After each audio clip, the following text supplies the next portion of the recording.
share, and you should see on your screen what I'm seeing on my screen, which is I'm logged into PianoMarvel. So PianoMarvel is a interactive tool that will teach you to not only play piano but read music, which is really the skill I'm most interested in for 1 minute music lesson. But it will do quite a bit of things. But the features that I find most useful for myself and my students are it has tools for tracking our practice, which we'll talk about, tools for grading our sight reading so we can tell sort of objectively are we improving or not. Sight reading is a tricky thing, and it's pretty easy to get kind of like emotionally wrapped up in like your progress about that, so it's good to have a tool that's pretty objective. It's got a section where we learn stuff about method, which is just, the basic notes and rhythms. That's more the reading music element of things. And then technique, which is really more specific to the piano. You'll still find lots of value there if you're not a pianist, because the technique is more the music theory side of things, I guess you could say, or like the pitch related information. But it does include some rhythm too. All right, so let's just take a look at the screen from top to bottom. I've already logged in. PianoMarvel has a couple options. I want to say there's sort of a standard account and a premium account, or a pro account rather. I have the pro account. The cost of the software, I want to say it runs like $13 to $15. It's somewhere in that range, and it's adjusted. If you're in Europe, you'll see that price in pounds or whatever the equivalent is in the country you're logging into. But let's just take a look at this. I won't go through the process today of like how do you make an account, how do you hook it up to your keyboard. I'm happy to answer those questions if you have them in the chat window. Feel free to throw them out. But the software does a pretty good job of explaining all that to you. So I'm just going to kind of go top to bottom, left to right to give you a preview of things. And then we'll get into using it. And if we have some extra time, maybe we'll just use some music as examples to learn some extra things. So in the top left, you'll see your menu once you're logged in, and you'll have your instrument settings. So when you go to your instrument settings, the choice that is important to just note right at the moment is you have a choice between piano and drum. And what this is referring to for piano is a digital MIDI keyboard. Any digital piano that you've owned or purchased in the last 20 years or more is MIDI capable, MIDI, musical instrument digital interface. That's just the standard way that digital piano keyboards connect to computers. All right, so we'll keep our choice set to piano, but you also have an option to set it to drum. So if you had like a MIDI drum pad or a MIDI like one of those things people use for like beat making with like the different pads on it, which you tap with your fingers. So you have other options because the software has some built-in tools for practicing drum notation specifically. I'm not going to get into that today, but if you are a percussionist or you teach percussion at school somewhere, it's a very good software for that as well. But today we'll stay focused on the piano aspect today. The rest of the window here you just see, again, it just connects to the keyboard. I won't go through all that information, but I will tell you on the next setting screen, you have the option to define what's your lowest note and what's your highest note. And that's important because every MIDI keyboard is not the same number of keys. So a normal piano is standard 88 keys. But you'll find digital keyboards that I think are 76 keys and 66 or somewhere close to that number. Basically, you have keyboards that are all the octaves of a normal piano, a keyboard that's 1 octave less, and a keyboard that's 2 octave less. So when you're in this window, basically it's telling you play the lowest key and the highest key so the software can tell how many keys are on your keyboard. And that's important because that's how it tells if you're playing the right note or not. All right, so staying here within the menu, let's look at the rest of our options. We can put this software in full screen automatically, which the software is set to do that automatically for us. And I myself am a music teacher, and when you sign up for PianoMarvel, somewhere in your settings, you'll have the option to indicate, well, who's your teacher? So if you have my teacher number, you can plug that in, and I would be able to follow your progress and see how things are going. And when we interact, we can talk about the different challenges you might have on the things you're working on in PianoMarvel. So in my menu, I have an option to log in as a student. I don't know that that's on everybody's menu. And then, of course, you have support, about, and then there's previous versions. They update PianoMarvel fairly consistently. It's developed by a company. I want to say they're in Utah, but I don't know that for certain. But they are based in America. I know that for sure. But you could return to the previous version of the software. So the software itself is internet-based. It works on Mac and PC, or probably any operating system that connects to the internet. But the key here is when you create an account and you get ready to start using the product, it'll have you download some type of browser plugin. That's a one-time thing. It only takes a couple minutes to download it and click it to install it. And when you've done that, when you log into PianoMarvel, it knows how to make the MIDI connection between your instrument and your computer within your internet browser. All right, so I've already done all that stuff, and we won't go through that this morning. But as I mentioned, the software does a good job of walking you through that. So I'll show you where that is. When you log into the home page, at the bottom, you'll see it says, new to PianoMarvel, take a tour. And if we click that, it's just a YouTube video that walks you through the different options of it.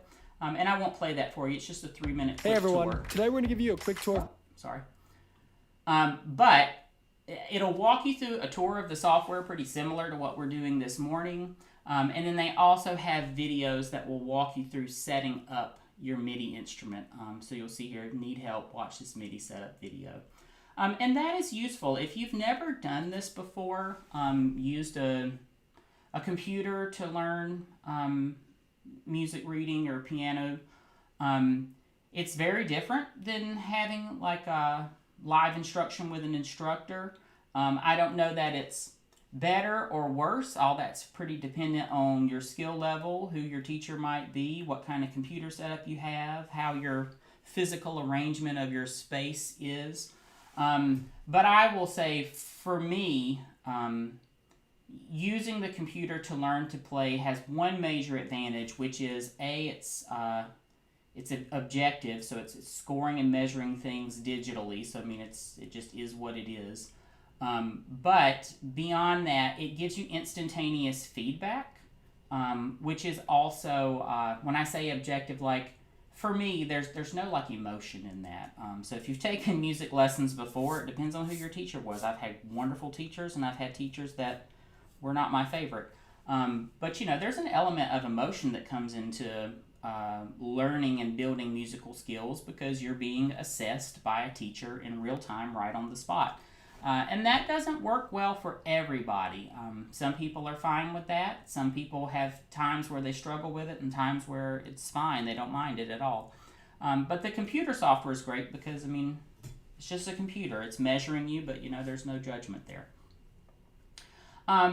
So let's continue with the tour around the interface here. The next thing you'll see is a link for videos.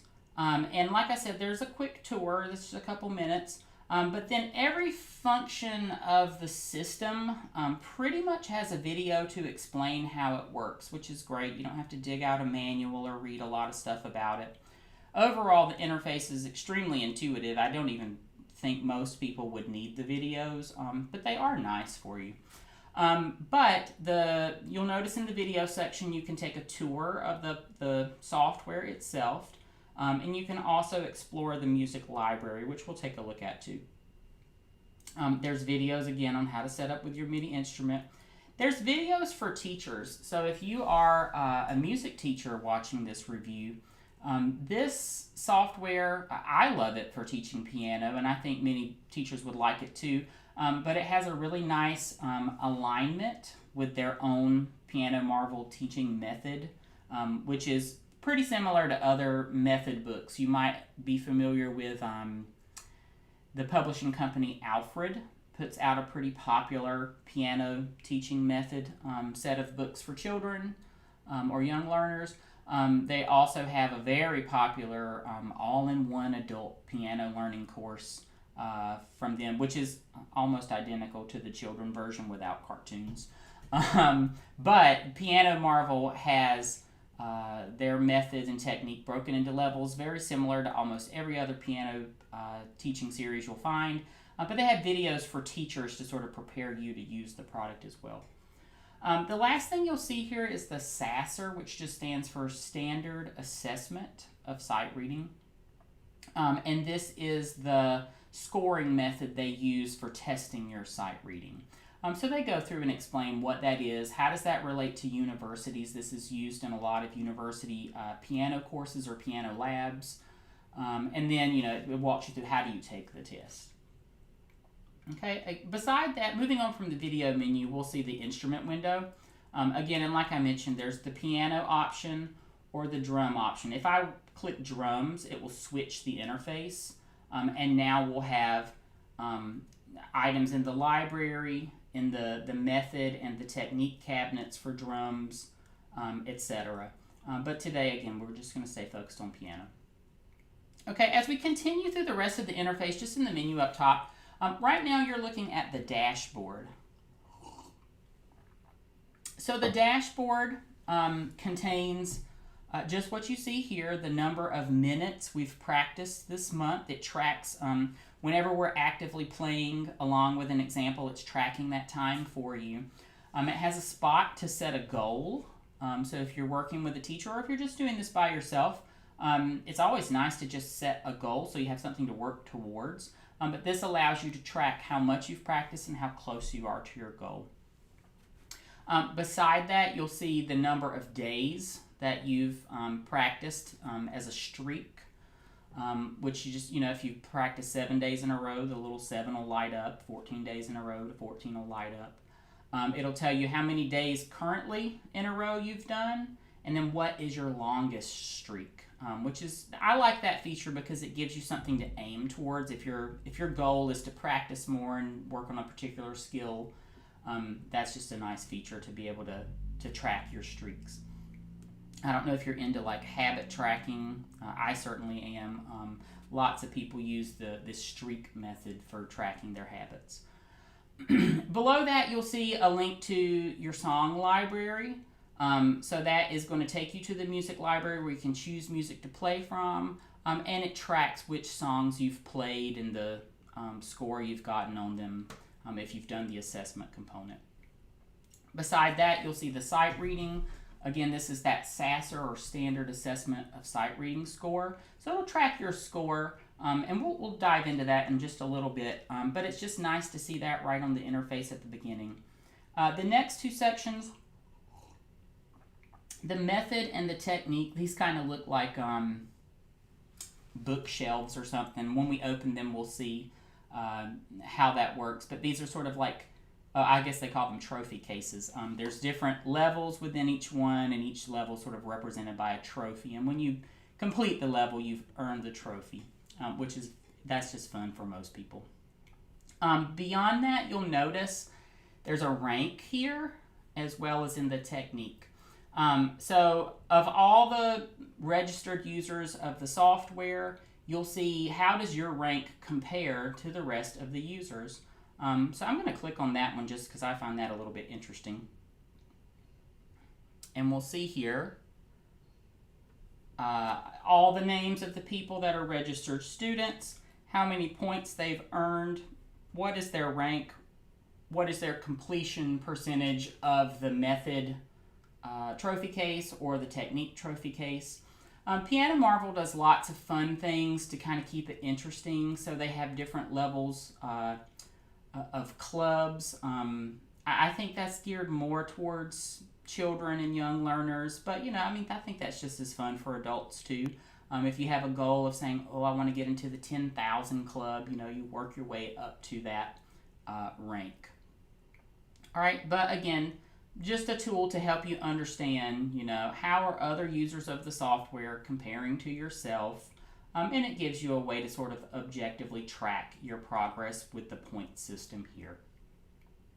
Okay, if you are a teacher, it's kind of interesting too. You can see your class rank. So all the students registered under me, it adds up all their points and whatnot, and lets me know how does my class compare to other teachers' classes. And again, it's just a fun way to have sort of a friendly competition amongst yourself to say, oh, well, can we earn more points this month as a class together? So that just helps people stay motivated. And similarly, there's a group rank that's similar to the class option. Okay, but let's go back. All right, and technique, the ranking system is the same thing. It's just separated by the technique over there. Okay, let's take a look now at the music library. So we'll just go along the menu at the top. All right, so the music library is for finding music for yourself to play for learning or play just for enjoyment. There's at least 2,000 pieces, if not more, within the library, so there's a lot of different type of stuff. Personally, I've noticed there's quite a bit of religious music, like Christian religious music.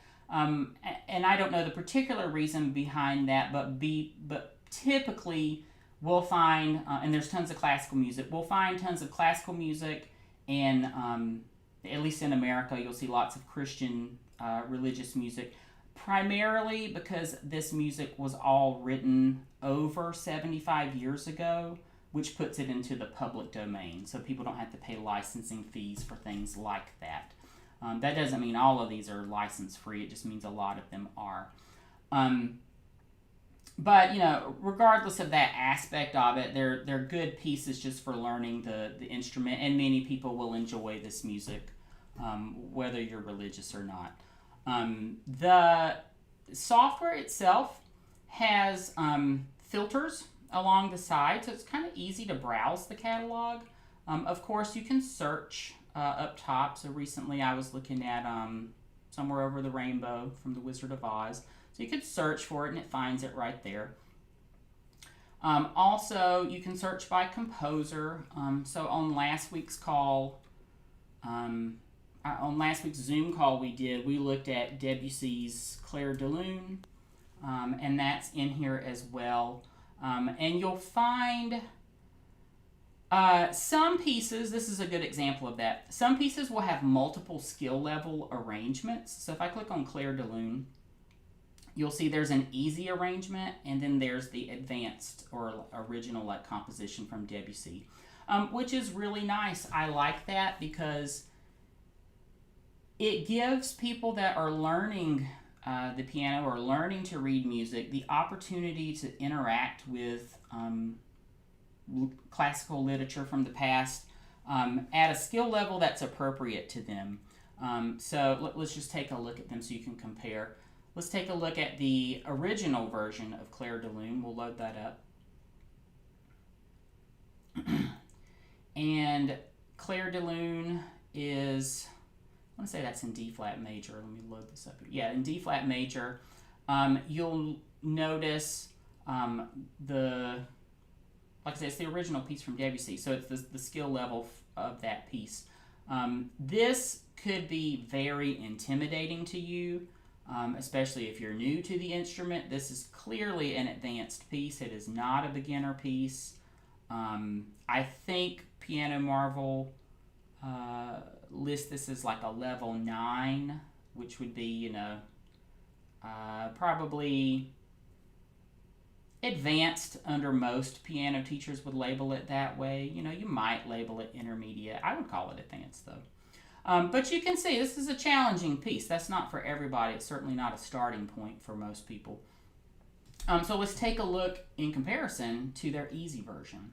So their easy version, they list this at about a level 4, which, level 4 is not easy for everybody either. But you can tell right off the bat, much simpler arrangement. We're in the key of C major. We're only having, it looks like, a melody in the right hand or the top staff, and a bass line in the bottom staff or the left hand. So much easier to approach this arrangement, you know. So while we're here, let's sort of dive into some of the features you'll find. Just about every piece in the library is going to have a PDF version, so a document you can download and print. I find that to be truly the best feature of the software, even though the whole deal of the software is that it's digital, it connects to your digital keyboard, it tracks everything you're doing digitally. But in all honesty, when you're new and you're learning piano or any instrument, you have to have printed music. If your aim is to learn how to read music and how to slowly practice your instrument and build your technique over time, you have to have printed music, because you have to use a pencil and a pen or markers to mark the music, to give yourself some guideposts, some road signs along the way. I don't know that anybody just like starts out reading music without making notes on their music. That would seem kind of hard for me. So what I like about this software is almost every piece in the library you can download and print it. And beyond that, it's almost every piece is formatted correctly the way a music publisher would do it. So to the untrained eye, maybe that doesn't look different to you or doesn't sound like it would be a big deal to you, but you'll notice that every line of music has about 4 to 5 measures per line or system. The notes are spaced correctly. They're not proportional. They're more they're space efficient spacing, which just means we don't make the note, the spacing, the length of the note. We space it according to what's efficient for the paper, which is how traditional music publishing is. Which means for you, the learner, the music you're seeing here is arranged and laid out on paper the way almost every other piece of printed music that you'll own or come in contact with is. The flip side of that, which this software doesn't do, but some softwares do, they'll generate the sheet music. So they'll just use an algorithm that generates it, and it will probably look pretty good. I'm not saying it's bad, but it hasn't been laid out by a score editor or a person like doing it by hand, which in this case most of these are. This is arranged by a person, Jacob Gardner, so most likely he created the PDF. Lastly, before we move away from this, you'll also notice when sheet music is arranged by an editor for piano or other instruments too, often you'll see the finger markings added in, whereas if we have an algorithm, that's most likely not part of algorithmically generated sheet music. So you can see here, the 5, you play this with your pinky, or the number 2, or the 1 for your thumb, which, if you're brand new, that means nothing to you, but as you begin to learn piano, these are very helpful things for you, because they tell you where do you put your hand on the keyboard. Okay, let's go back into the software. You'll also notice that many songs come with a song video, so you can just click that to play the song directly from YouTube. It depends on what video they've linked to. What is it? More of a performance, like this one's just kind of a video of a guy playing the piano, but some of them you click, you'll see the notation play along. They're just linking to material that's on YouTube. All right. And then the last thing you'll see up here, you'll notice at the top, it's tracking how much of this music have you completed, what is your high score, what is your last score, and how many times have you played it. And once you've reached 100%, these 2 trophies will light up. All right, let's take a look while we're in this view. We'll play a little bit of this, and we'll look at the interface. So along the bottom, you'll see the controls for the software. So towards the left, we have the tempo slider, so we can play this at any tempo we want to set it at. And then we can reset it if we decide to. We have a link to the chart that tracks, our progress each time we've prepared or assessed this piece of music. A rewind button, a fast forward, a prepare, and assess button. So these are the two main buttons you're going to use. Prepare mode is very useful for learning to play a piece of music, whereas the assess mode is what it sounds like. It's assessing how well are you playing it. So the prepare mode, the music will move forward as you play the music. So you're in control of the forward motion of the software. The assess mode, the software is in control, so you're playing along with it, but you have to keep up with it. It moves along without you if you stop playing. But let's take a look at the prepare mode.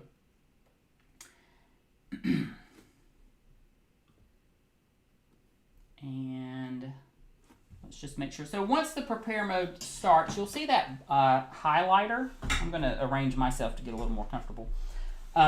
You will see the highlighter on the first beat, and it will tell you play now. So when I play that note, that G on the treble clef, sort of just above middle C, it's going to play the note, but it's going to move the bar forward. So regardless of what rhythm I'm playing, that bar is going to move. So let me just play it with some wrong rhythm for a little bit.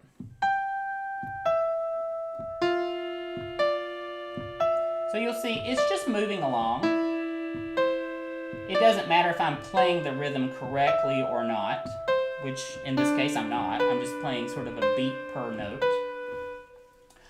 But this allows you to comfortably practice the music and get acclimated to it if it's a first reading for you. I'm going to play that second system of music at the bottom, that second line of music, and notice how the cursor is going to wrap back around to the top. You'll see that sort of torn page in the middle. This is allowing you to not have to turn pages while you're practicing music, which is awesome.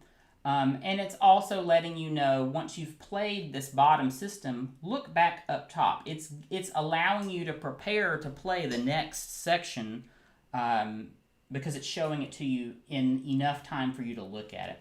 So I'm just going to play the notes of the bottom just to get it to wrap around. All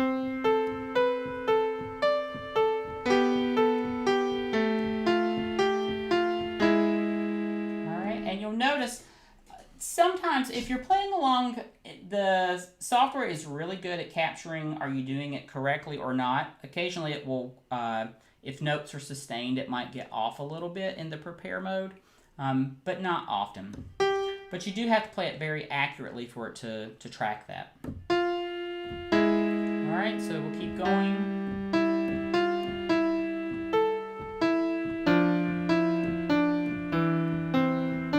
All right, so pay attention here. It's going to wrap around. So now we're back at the top. All right, and then we could continue to prepare to play this music. So we're going to pause there. We're going to stop the preparation mode. Now let's take a look at it in assessment mode. Assessment mode is going to count an empty measure for us. So he'll say, in this case, I think he'll say 1 set go. So on the last 2 beats of the measure, the voice will say set go instead of the numbers. So I think in this is 3/4. There's 3 beats a measure. 1, 2, 3. I think he's going to count us 1 set go, or it might give us 2 measures. Let's take a listen, and then I'll play along for a bit so you can see how it works.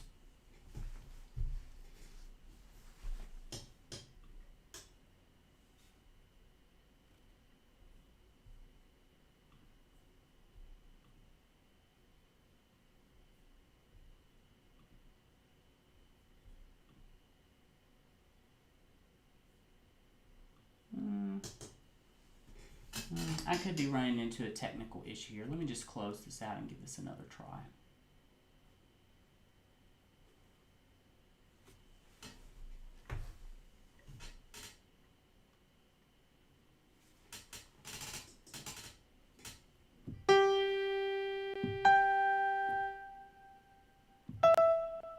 You know what? I think it's giving me a bit of a snafu because I'm live streaming. It makes the internet a little bit slower.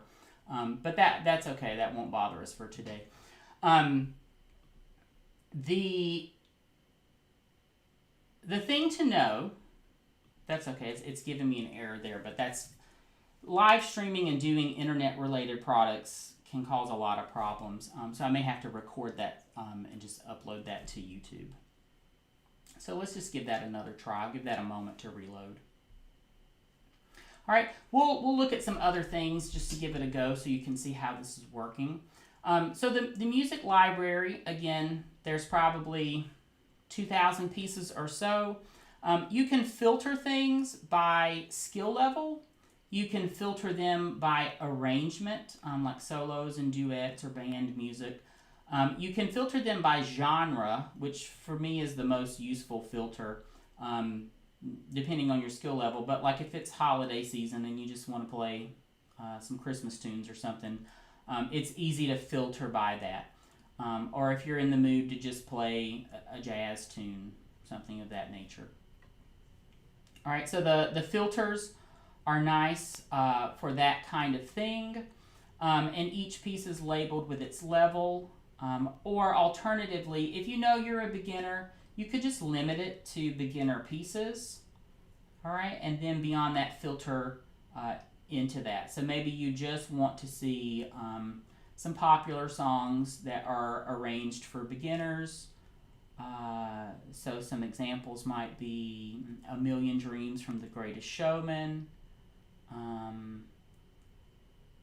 Let's see, what other things might we see that are a lot of these beginner level things. Circle of Life from Elton John. So you can see it loads more as you scroll down. It loads all the different things to look at. The beginner level is going to have a lot of just piano teaching music, maybe things you don't recognize. There's a lot of Disney tunes in here. The intermediate level, you're going to see a little bit more, maybe contemporary pop music that you might be more familiar with. All right, we see some things from Aladdin, The Entertainer, Mary Poppins, etc. And you can browse that yourself and see that. All right, so that's the library. Let's take a look at the method section. So the method section is more of the how to read music section. The technique section is more of different skills of music theory, scales, chords, things like that.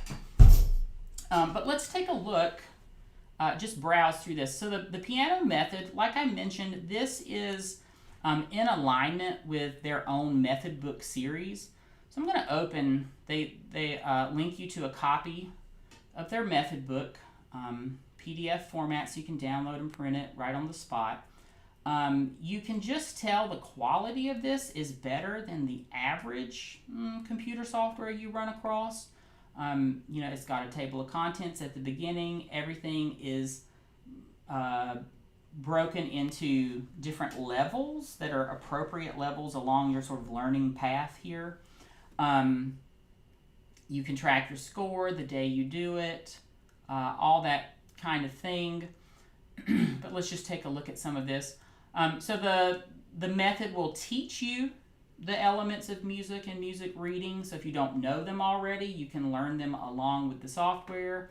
It's teaching you things about hand position, how to position your body at the keyboard. It's giving you level appropriate music. In this first example, we see just all whole notes. But it's also giving you arrangement music. It'll play this accompaniment along with you. And as you progress, or if you have a teacher, your teacher can play the accompaniment. You actually are getting some additional music to perform or practice later once you've passed this level. All right, but let's go back into the software. So again, you can just download the PDF and print that if you want to work along with it. But let's take a look at one of these. Here's an example of quarter notes. It'll load this up. Let's see if this assessment will work while I'm streaming on this example here. 1, 2, set, go.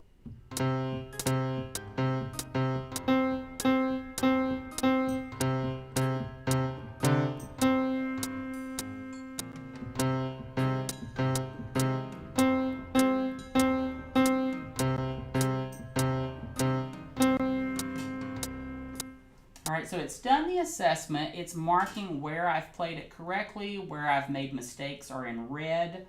And I like it because it just marks things in red as you played them. So if you pay attention here to that first measure, I've played all 4 of these C's in the lower left hand in the bass clef. The pitch was correct, but the timing of the rhythm was just a little bit behind on the last 2. So you can see what your mistake was.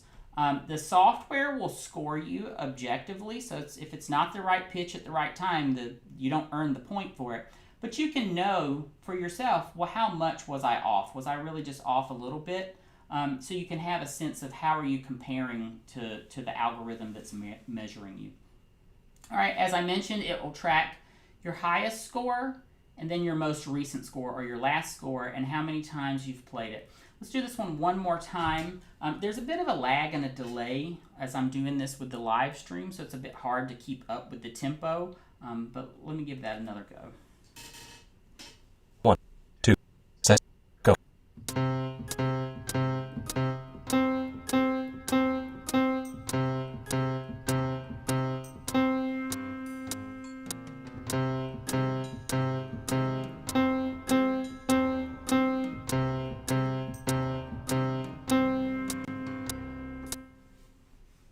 So this time it was all correct, so we earned 100 points on that, and you'll notice your trophies light up here, and they turn gold or silver or bronze. It depends on the score you get. If you get above 80, I think you'll earn the bronze. Above 90 is the silver, and 100's the gold piano. When I close out of this example, you'll notice that it has tracked what is my highest score. The star lets me know the color of the trophy I've won for that example. And then it's tracked what date did I do that. Okay, you'll notice in the case over here, the trophy case, there are 6 shelves or 6 levels to each, to the piano method itself. But within each level, there are 5 trophies.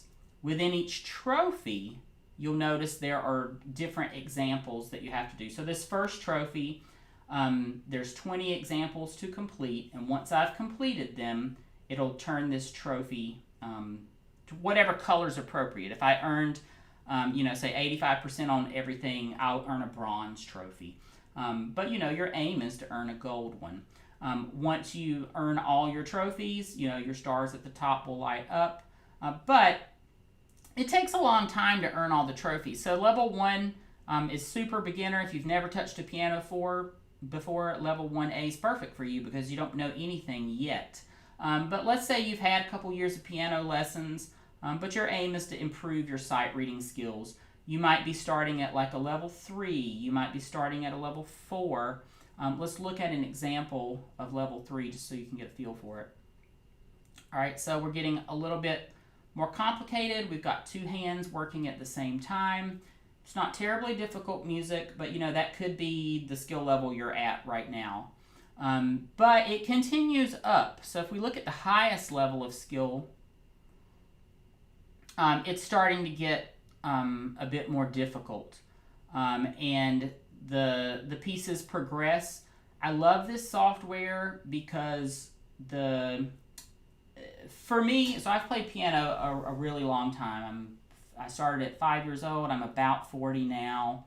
Of course, there's been breaks in there, but I went to music school. I practiced and studied under professional pianists. But what I love about this is that there's tons of literature to work with, tons of examples to perform and sight read, and this tool is just measuring that objectively for me. So I don't have to dig around the internet to find lots of stuff to practice. I can know without any doubt, did I play it better today than I did a week ago when the last time I could practice was? It's tracking all that data for me, which is very useful. All right, so that's the method cabinet, and just for timing's sake, I'm going to move ahead to the technique cabinet. So within technique, again, you'll find more things related to music theory, ear training, musicianship skills, rhythm reading. These things are trying to get you better at playing the instrument and also better, just to be a better musician or build your music skills. Whereas the method is more you'll learn the concept in the method, but you'll improve the concept in the technique. All right, but let's take a look at some examples just so you can get a feel for it. Let's look at a rhythm example. All right, so in this example, it's telling us to listen and repeat. So for the first two measures, we'll listen to the music play these rhythms, and then we'll play those rhythms along with it. Let's do a quick one just to give you a feel for it. 1, 2, set, go.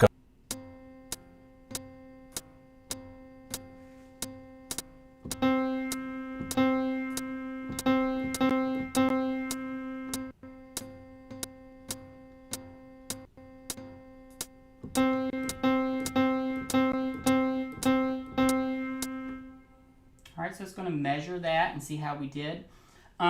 Now, while I'm streaming this, I can hear the sounds breaking up a little bit, and there's a slight lag to it. When I'm not streaming to YouTube, all that goes away, but I'm sort of overtaxing my internet here on my Wi-Fi.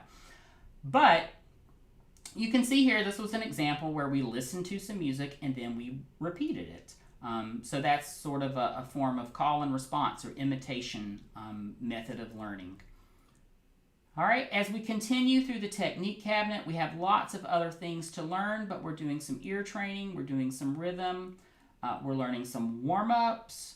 Let's skip to some things at like level 4 just so you can see how we're going. They've got Hanon exercises. If you don't know, Hanon is a composer from the classical period, and his whole spiel was he created sort of a library of piano teaching materials. So the software is using standard teaching practice that has been done for hundreds of years. This is well vetted by piano teachers in the sort of worldwide piano community. These are not just algorithmically generated pieces of music. You're truly learning the instrument the way that people have taught it for hundreds of years in conservatories. Let's take a look just as you can sort of see like what's the highest level thing we can get to with this software. So we end on some arpeggios. If you don't know what that means, that just means it's a chord that's broken apart or arpeggiated. But you can see sort of the skill level as we get higher. And these are arpeggios, I would say that's probably a high beginner level skill or intermediate skill. But to play them in tempo correctly as the software is monitoring you, moving up by half step, that's a challenging skill to earn 100 on this level of the software. All right, so this is not something you're going to buy and master in an hour. If you decide to subscribe to PianoMarvel, it's going to take care of your needs for at minimum the first year of piano.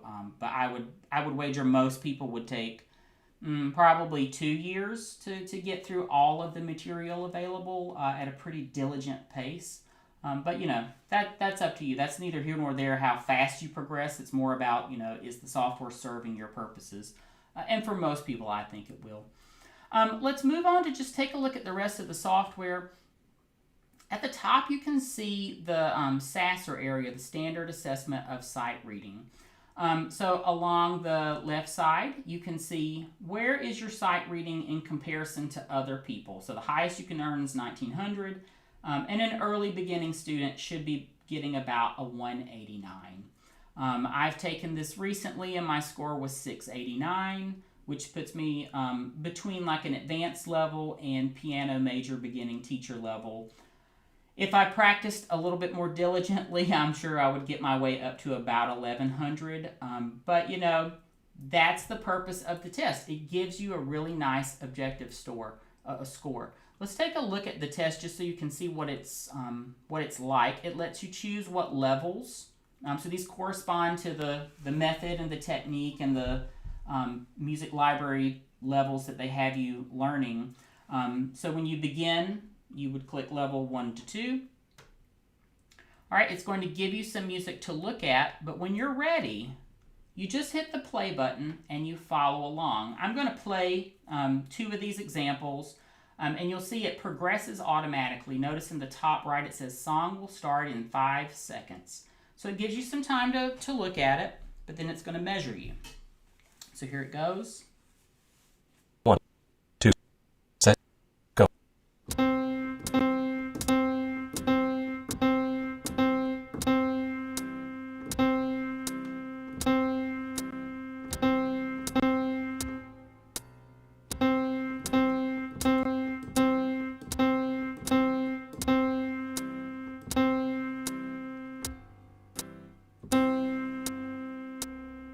All right, and then it's going to score your piece and automatically, it's going to prepare you for the next piece, but you have to click continue to do that.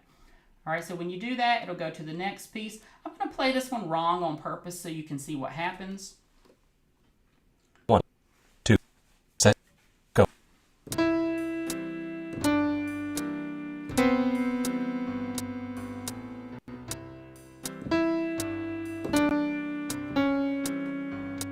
right, it's going to mark all these notes as incorrect that are incorrect.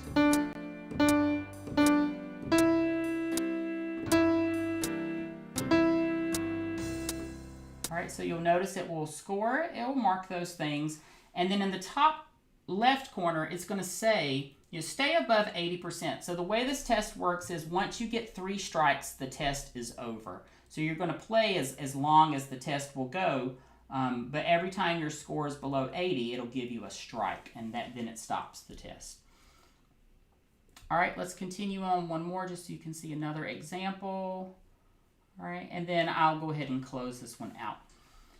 So it'll ask you, do you want to exit? And then it will track that score for you. Okay, the last feature, and we're running close to the end of our hour here, so I'll go over our last feature. I'll give you some time. If you have a question, go ahead, throw it in the chat window. I don't see any questions that have rolled in, but if you do have one, don't hesitate to ask. And the last feature here are the reports. So the reports will show you all the different things you have completed within the software. So if you go in the music library and you find a piece and you play it, it will track the score. It will break that down by, the last 7 days, or how many practice minutes has your group done. What's your SASR report if you've done the SASR this week? PianoMarvel offers lots of fun challenges that once you're a member, like you'll get an email that says, oh, we're doing a patriotic challenge in July, and here's the pieces to learn. And if you practice those within the library, it will track them, and your name will go on the leaderboard, and you'll see how you compare to the other people doing the challenge. If you are a teacher, you can also see your student scores and your class's scores. So it's really nice in that aspect if you're a teacher. All right, but the thing that's most useful is probably just your 7-day report. If your aim is to get better and practice more diligently, I think that report's useful for you. Okay, the last thing we'll look at, let's go back to the dashboard. Let's see, the software is telling me there's a new feature. I don't know if I really understand what this brand new feature is. I just noticed it this morning. I'm not sure. I'll have to look into that. It looks like there's a search thing here, but I'm not sure what exactly it's searching for.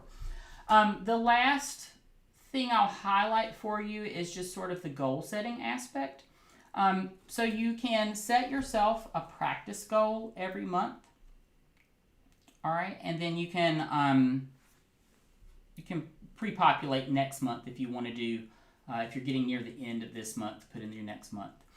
It lets you know sort of in comparison what are some good goals to put in, or how does that relate to other people.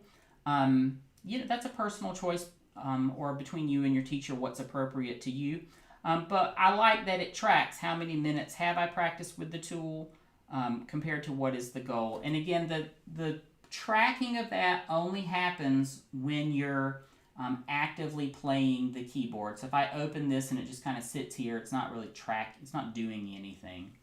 But that's good to know, because if you're a person that when you sit down to practice, maybe you practice a little bit and then you get distracted and you do something else that's kind of fun on the keyboard, but you come back and you practice a little more. It's really just tracking that active practice that's intentional with the software, and I like that about it. Okay, I think that sort of wraps it up, and I'm happy to dive into more detail if you do have some questions. Feel free to put those in the chat window. I'm going to switch back over to now just my webcam view. A couple announcements I want to make as we wrap up the stream for today. If you do enjoy these live streams, I welcome you to visit our support page to learn about different ways you can support the 1 Minute Music Lessons live stream. So it's 1minutemusiclesson.com/support. One of those ways is through Patreon. If you enjoy these live streams, we certainly encourage you to become a patron. We have lots of levels and options to choose from. But we don't expect everybody to do that. You can certainly support us through sharing our content, liking our content, subscribing, things like that. Let's see. I see some things coming through the chat window. I just see Sandy says response is good for me. I like it. Excellent. Good deal.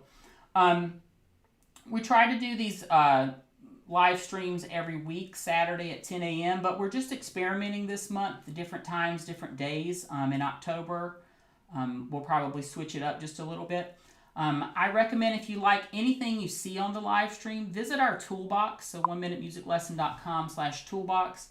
This is where we keep all the tools that we recommend and talk about listed there, along with other freebies you'll find as we make different worksheets or arrangements or music examples to look at. I try to put them on the freebie page.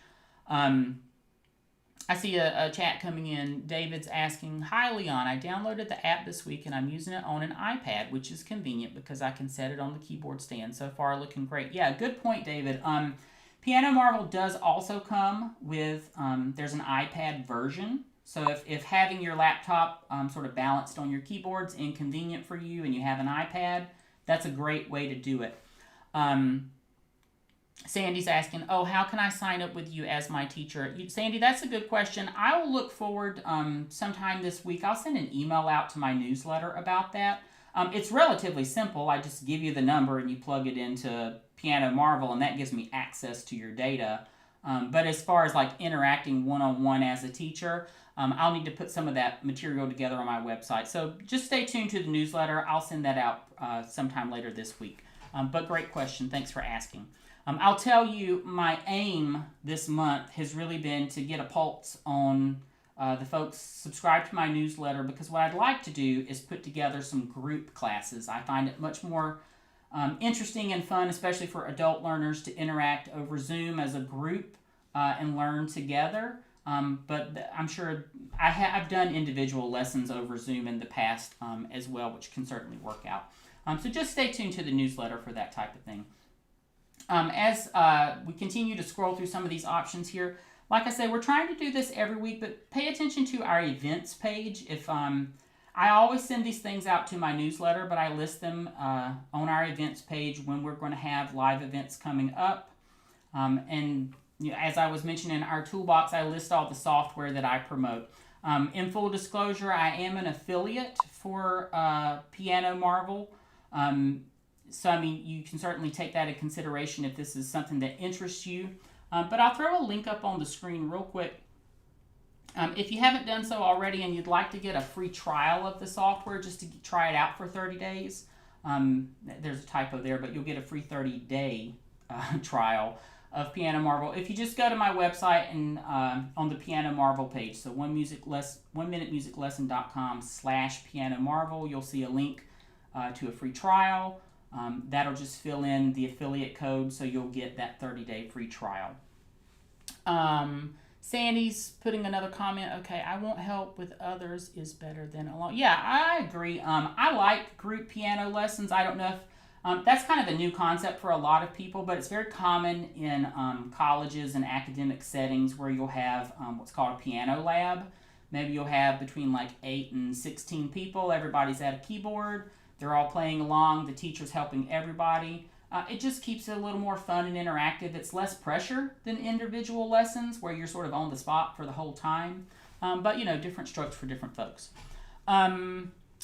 David's saying they now have a free subscription. Yeah, once you sign up, I sign up for the free trial, and when the 30 days expires, you'll still continue on a free subscription.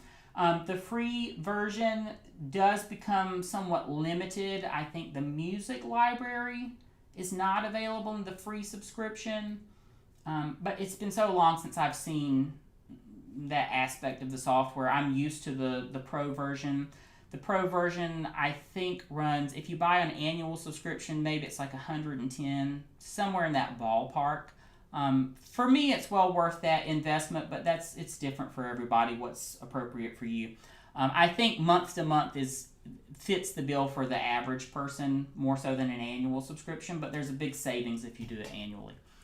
Yeah, and David's saying, not as many songs in the library and a few other limitations. And that's right, that's for the free version.